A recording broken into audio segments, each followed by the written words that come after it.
Welcome to the space where reflection meets accountability, where real conversations challenge the way we think, speak, and show up in the world. This is a place for growth, mentally, spiritually, and emotionally. So take a breath, slow down for a moment, and let's get into today's reflection. Welcome back to the podcast. I'm your host, Rosie, and thanks for joining me on Elevating Glow. Let's start with something real. Not everything that triggers you is actually about the present moment. Sometimes it's your past speaking louder than your reality. You ever notice how fast it happens? Someone says something small. Their tone shifts slightly, or you feel misunderstood. And suddenly, you're defensive.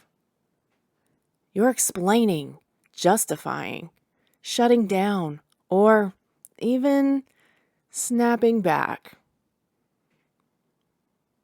Let me ask you this.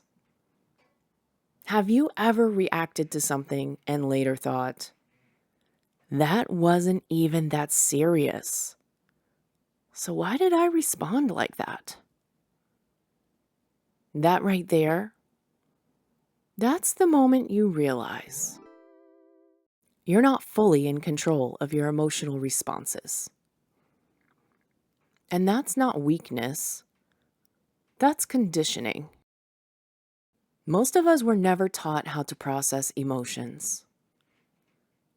We were taught to avoid them, suppress them, or react to them.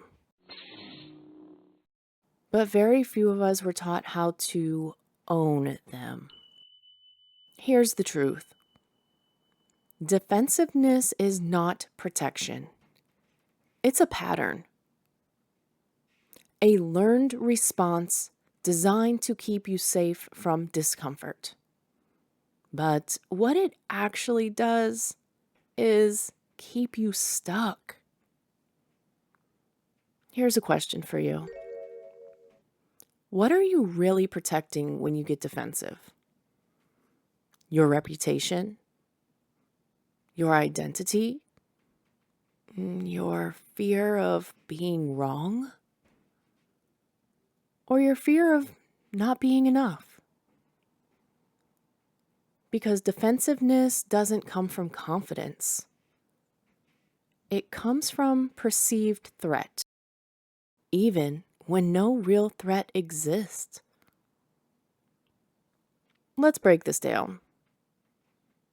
When you feel triggered, your brain doesn't say, let's calmly evaluate this situation. It says, protect yourself now. Ready. Fight. And that protection shows up as interrupting, explaining too much, dismissing someone else's perspective, or emotionally shutting down. But here's the cost. Every time you react defensively, you lose a little bit of your emotional agency. Because instead of choosing your response, you're being controlled by it. Take a minute to pause and reflect. Do your reactions feel intentional or automatic? Because peace doesn't come from controlling other people.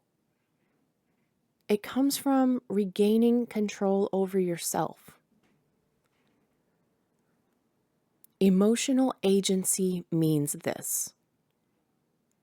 I may not control what happens, but I choose how to respond.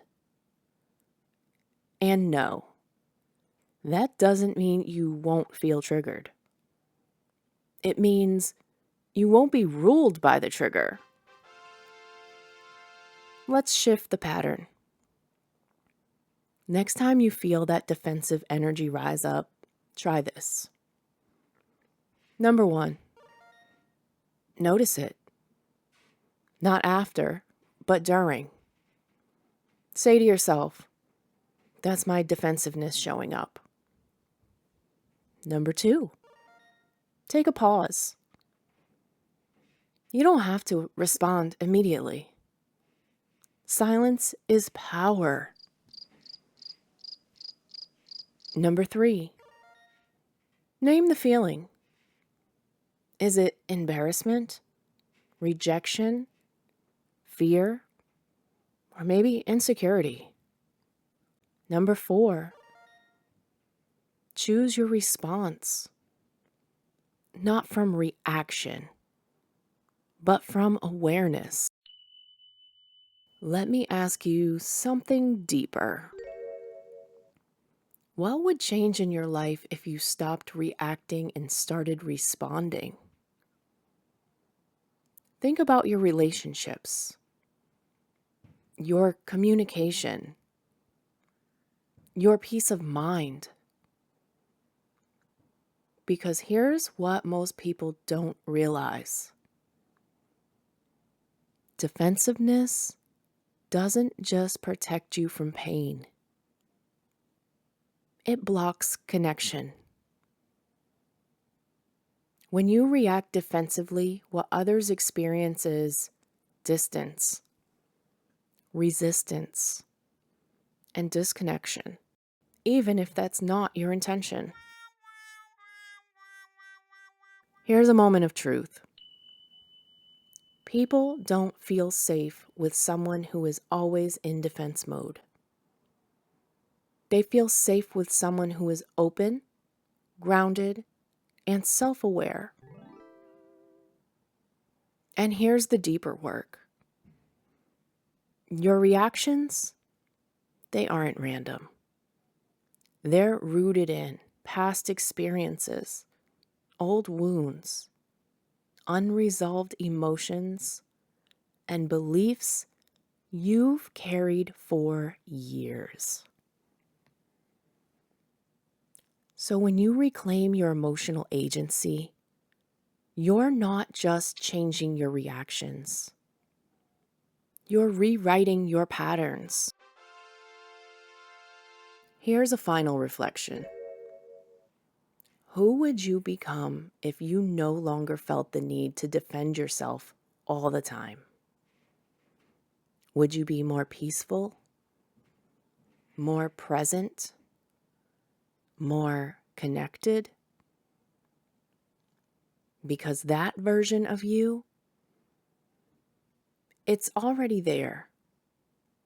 It's just buried under years of automatic responses. I have a closing question for you. The next time you feel triggered, will you react like you always have? Or will you pause long enough to choose something different? Peace isn't found in controlling the world around you. It's found in mastering the world within you.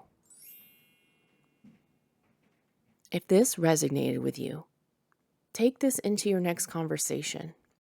Because the moment you stop reacting is the moment you start reclaiming your power. Teaching people how to regulate their emotions is crime prevention. It's addiction prevention. It's the path to a world where people can disagree and still respect each other. Thanks for listening.